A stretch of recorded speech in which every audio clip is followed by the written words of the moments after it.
بسم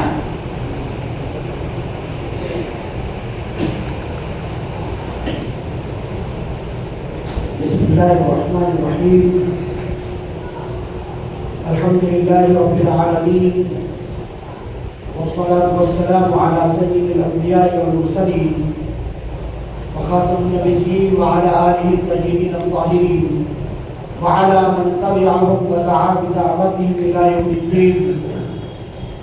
أما بعد، فأعوذ بالله من الشيطان الرجيم. بسم الله الرحمن الرحيم. إنا أنزلناه في ليلة القدر وما أدراك ما ليلة القدر. ليلة القدر خير من 1000 شهر. تنزل الملائكة والروح فيها بإذن ربهم من كل أمر. سلام هي حتى مطلع الفجر. صدق الله مولانا العظيم. وعن عائشة رضي الله عنها قالت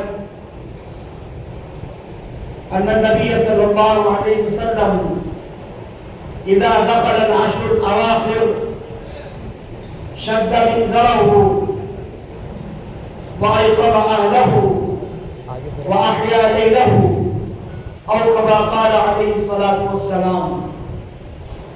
وعن النبي صلى الله عليه وسلم من قام ليلة القدر إيمانا واحتسابا غفر له ما تقدم من ذنبه، أو كما قال عليه الصلاة والسلام.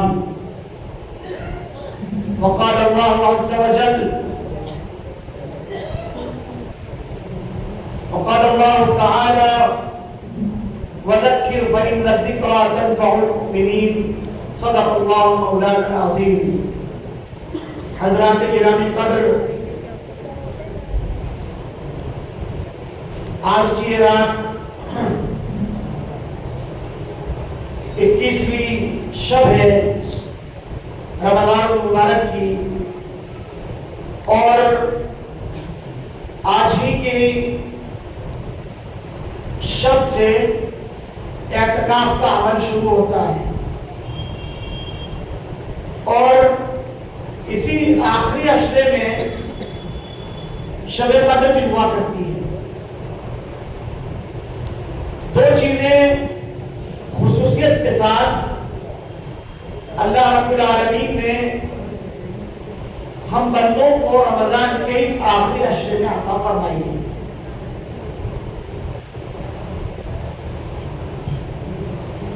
20ویں تاریخ کا ہم نے روزہ رکھا دن کا، سورج غروب ہو گیا، ہم نے افطار کر لیا، اب رات آ گئی، رات شروع ہو گئی۔ قمری تاریخوں کے اعتبار سے رات پہلے آتی ہے، جس کا شمار ہوتا ہے دن بعد میں آتا ہے۔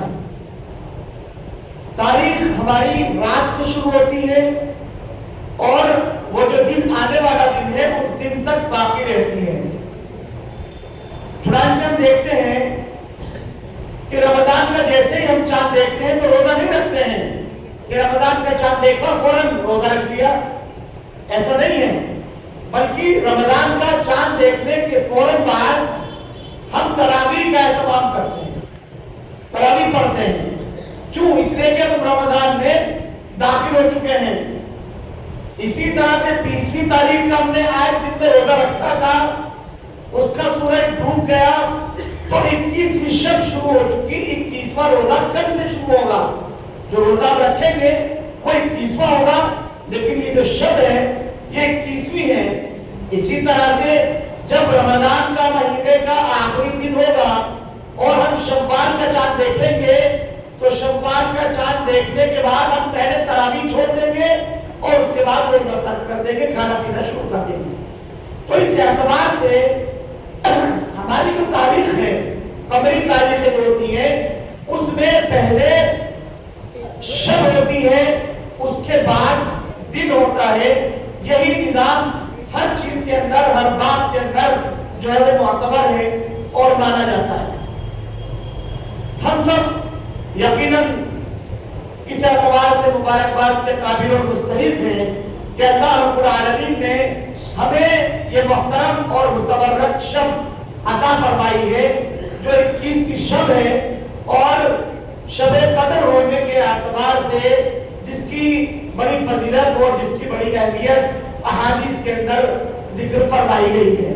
چنانچہ سب سے اہم اور بنیادی فضیلت جو شب قدر کے تعلق سے خود قرآن کریم نے ذکر کی ہے وہ یہ ہے، اعوذ باللہ من الشیطان الرجیم، بسم اللہ الرحمن الرحیم، انا انزلناہ فی لیلۃ القدر۔ قرآن کریم کے بارے میں خود اللہ سبحانہ و تعالیٰ نے ہم بندوں کو یہ بات بتائی ہے، ہمیں باخبر کیا، ہمیں واقف کرایا ہے کہ اس قرآن کو ہم نے لیلۃ القدر میں نازل کیا ہے۔ لیلۃ القدر یعنی اللہ کے علم میں جو قرآن مجید تھا، اللہ سبحانہ و تعالیٰ نے اس کو نازل کیا لوح محفوظ میں ایک مرتبہ پورا قرآن اللہ سبحانہ و تعالیٰ نے لوح محفوظ میں اتار دیا۔ وہ کب اتارا تھا اسی کے بارے میں ارشاد فرمایا، فی لیلۃ القدر۔ یہ جو قرآن کریم پر نزول ہوا ہے یہ لیلۃ القدر کے اندر ہوا ہے۔ تو اللہ سبحانہ و تعالیٰ نے اپنے پاک کلام کو جو ہے وہ اپنی طرف سے نازل کیا لوح محفوظ میں لیلۃ القدر میں۔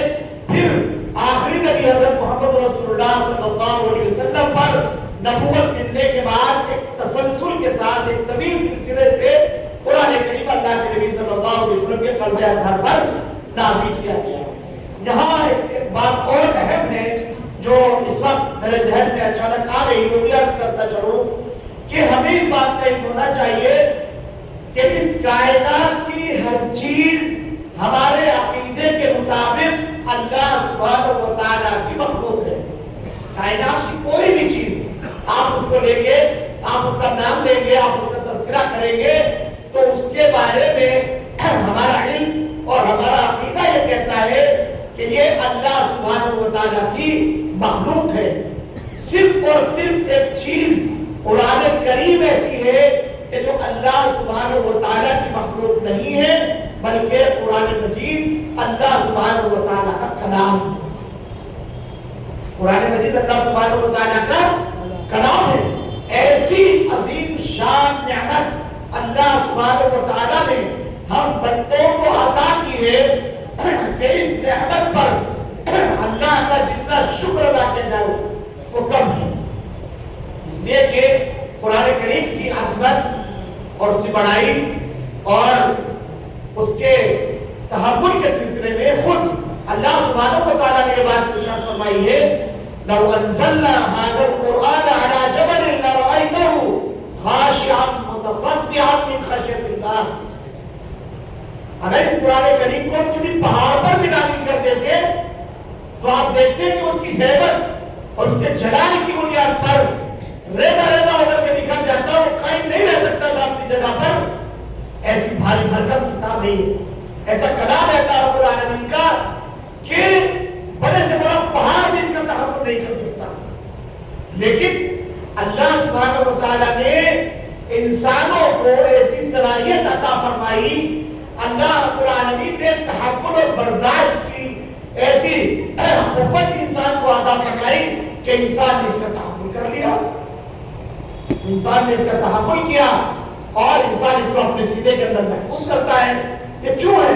اللہ پاک بتاتے ہیں کہ انسان پہاڑ کے سامنے کچھ بھی حیثیت نہیں رکھتا قوت و طاقت میں اور بلندی میں اور ٹھوس ہونے میں، اور وہ تو جامد ہے، اس کو تو نہ چوٹ لگتی ہے، نہ کوئی درد ہوتا ہے، نہ کسی چیز کا دکھ ہوتا ہے، پہاڑ کو کسی بات کی تکلیف نہیں ہوتی، پہاڑ کسی موسم سے متاثر نہیں ہوتا، انسان کو ہر چیز سے متاثر ہوتا ہے۔ کوئی جملہ کوئی آدمی کہتے آدمی تو اس سے بھی متاثر ہو جاتا ہے، کوئی بات اس کے ذہن و دماغ کے خلاف ہو جائے اس سے متاثر ہو جاتا ہے، کوئی منظر دیکھ لے اپنی آنکھوں سے اس سے متاثر ہو جاتا ہے، دل کے اوپر اس کے بوجھ ہو جاتا ہے۔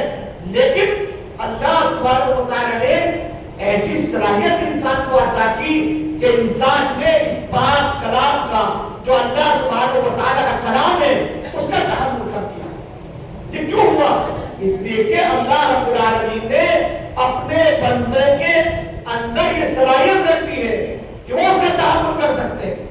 تو اللہ رب العالمین نے لوح محفوظ پر قرآن کریم کو نازل فرمایا اسی رات میں جس کو اللہ رب العالمین نے لیلۃ القدر سے تعبیر کیا، اور پھر سوال کیا قرآن کریم کی آیت میں وما ادراک ما لیلۃ القدر، اے نبی کیا آپ واقف ہیں لیلۃ القدر سے؟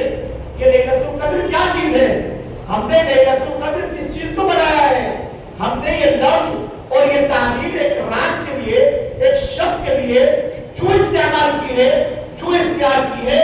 وما ادراک ما لیلۃ القدر، ہم کیا جانے لیلۃ القدر کے بارے میں؟ یہ سوال کرتے کیا پتا اس کے بارے میں، اس کی عظمت، اس کا احترام، اس کی بڑائی، اس کے بارے میں آپ کیا جانے؟ پھر اللہ سبحانہ و تعالیٰ نے خود اپنے پیارے نبی صلی اللہ علیہ وسلم کو بتایا لیلۃ القدر خیر من الف شہر، لیلۃ القدر خیر من الف شہر، کہ جو لیلۃ القدر ہے 1000 راتوں سے افضل اور بہتر ہے تمہارے لیے۔ 1000 راتوں سے افضل اور بہتر ایک رات، کون سی رات؟ لیلۃ القدر، لیلۃ القدر، گویا ایک رات عبادت کرنا اللہ رب العالمین کی 1000 راتوں کی عبادت کے برابر ہے۔ اور 1000 راتیں کتنے دن بنتی ہے؟ 83 سال تقریباً 83 سال کی عبادت کا اجر اور ثواب مل رہا ہے کب؟ لیلۃ القدر میں، ایک شب میں، ایک رات میں 83 سال کی عبادت، 83 سال کے صدقات، 83 سال کے خیرات، 83 سال کی تہجد، 83 سال کی نوافل، ہر چیز جو انسان کو میسر آ جائے اس شب میں اور انسان کو توفیق ہو جائے اس شب میں، اللہ رب العالمین اس کو 83 سال کا ثواب عطا فرماتا ہے۔ لیلۃ القدر خیر من الف شہر تنزل الملائکۃ والروح، اللہ سبحانہ و تعالیٰ کی طرف سے فرشتوں کا نزول ہوتا ہے اس شب کے اندر۔ روح الامین حضرت جبرائیل علیہ السلام تشریف لائے اس شب کے اندر، اور اللہ سبحانہ و تعالیٰ کی طرف سے رات بھر سلامتی بھیجی جاتی رہتی ہے حتی مطلع الفجر، یہاں تک کہ صبح صادق طلوع ہو جائے۔ صبح صادق طلوع ہو جائے۔ صبح صادق کب ہوتی ہے؟ جب ہم سحری کرتے ہیں اور کھانا پینا چھوڑ دیتے ہیں۔ صبح صادق تک، سورج نکلنے تک نہیں، سورج تو بعد میں نکلتا ہے۔ صبح صادق وہ وقت ہوتا ہے جو فجر کی اذان سے پہلے ہوتا ہے۔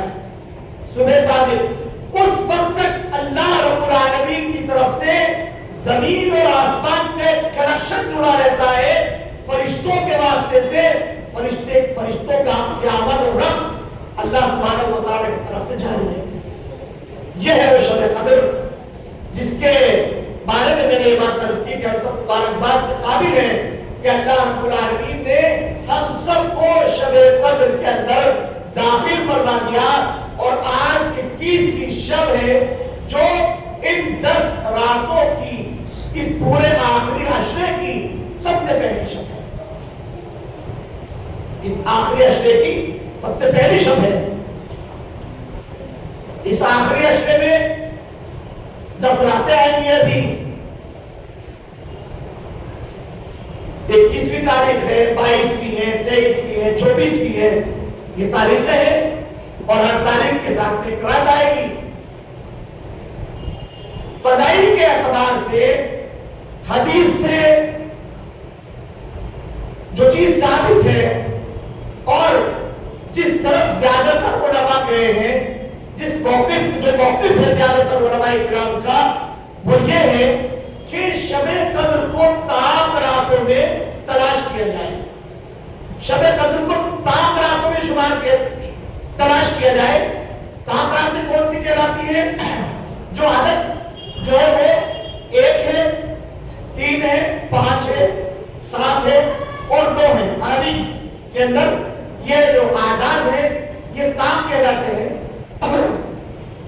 اس کے علاوہ 22 ہے، 24 ہے، 26 ہے، 28 ہے، 30 ہے، یہ والے جو اعداد ہیں جفت کہلاتے ہیں۔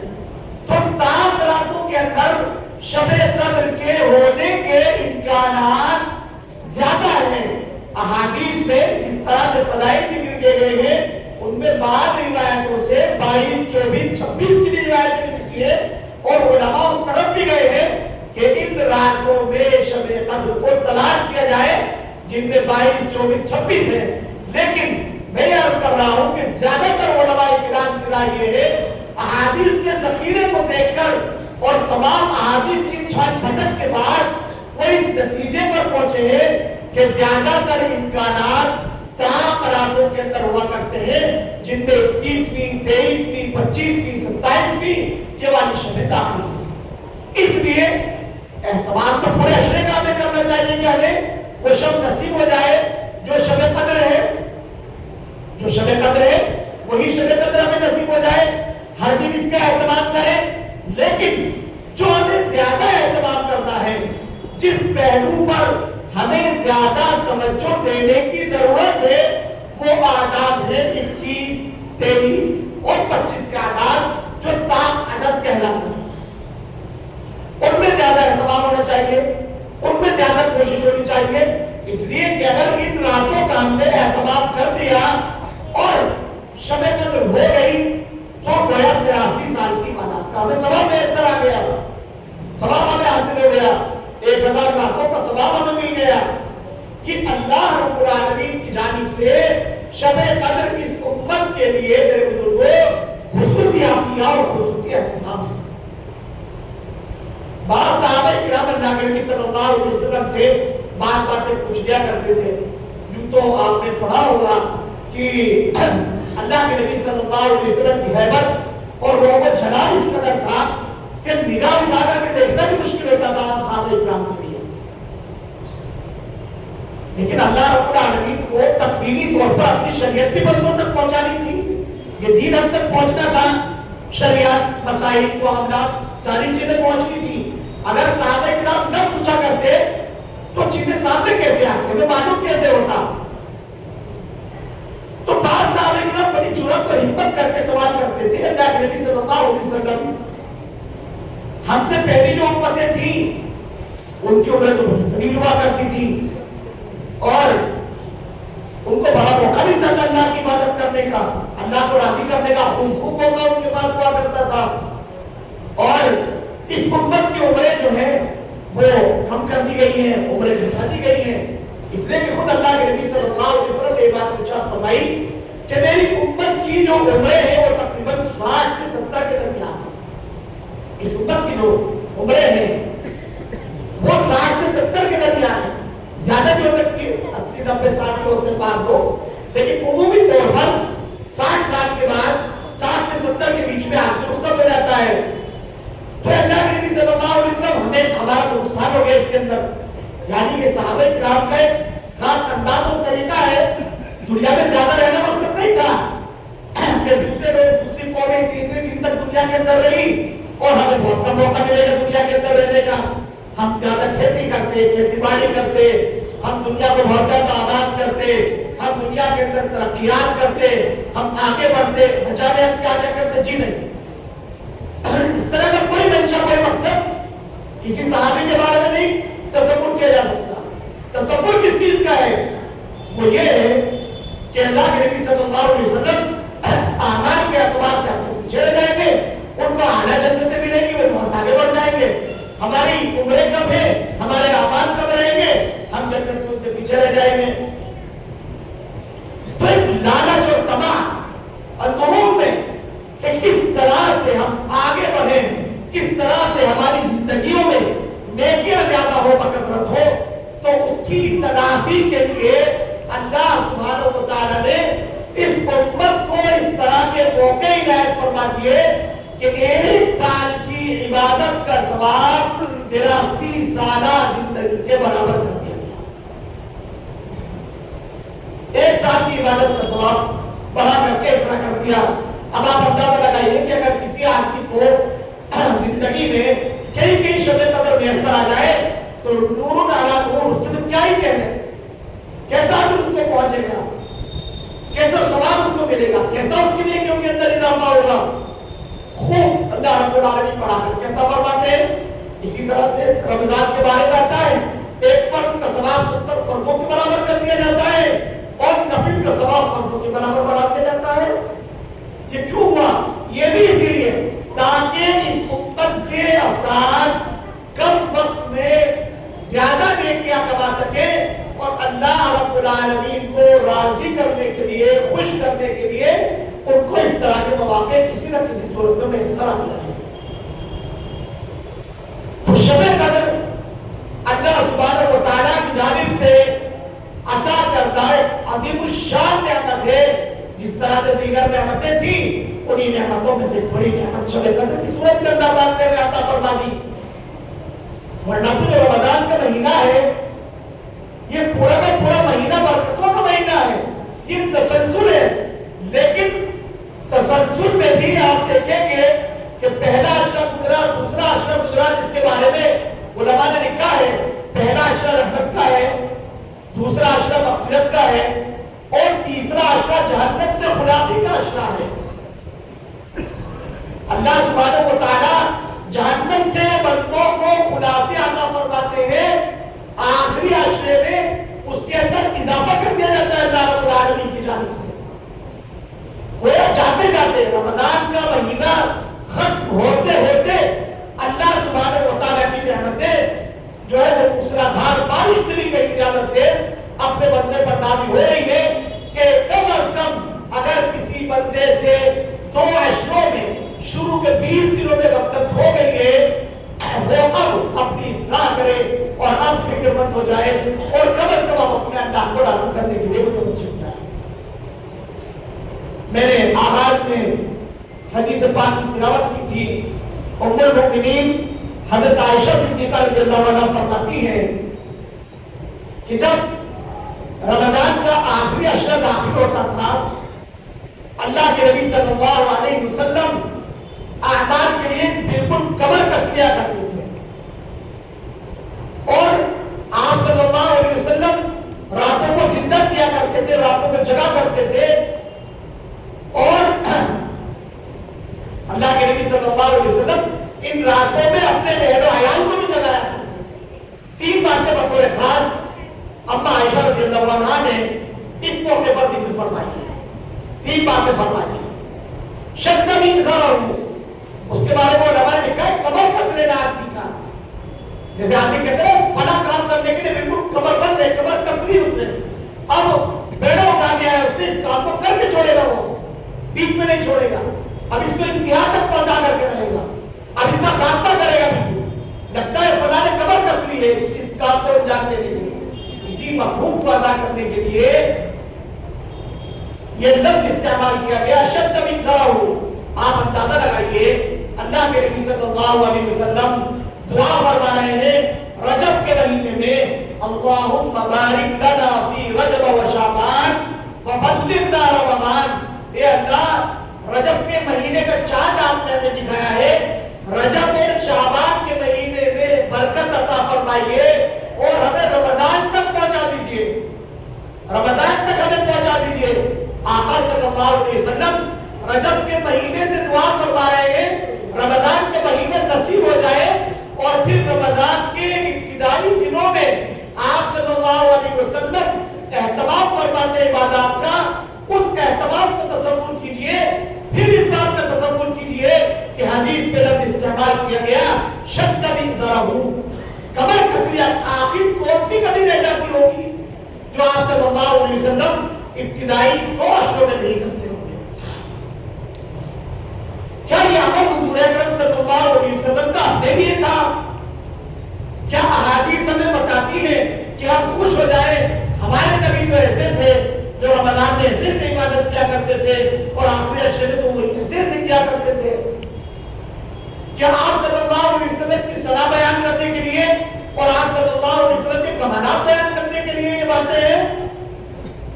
کمالات تو بیان کیے جا سکتے ہیں اور کرتے بھی ہیں، لیکن میرے بزرگوں دراصل یہ درس اور سبق ہے ہم امتیوں کے لیے، ہم امتیوں کے لیے درس ہے. یہ ناکارہ اور نکمے بندوں کے لیے درس ہے کہ اگر تم نے اب بھی رمضان کے ابتدائی ایام میں غفلت برت لی ہے، اگر اب بھی تم نے رمضان کے مہینے سے خاطر خواہ فائدہ نہیں اٹھایا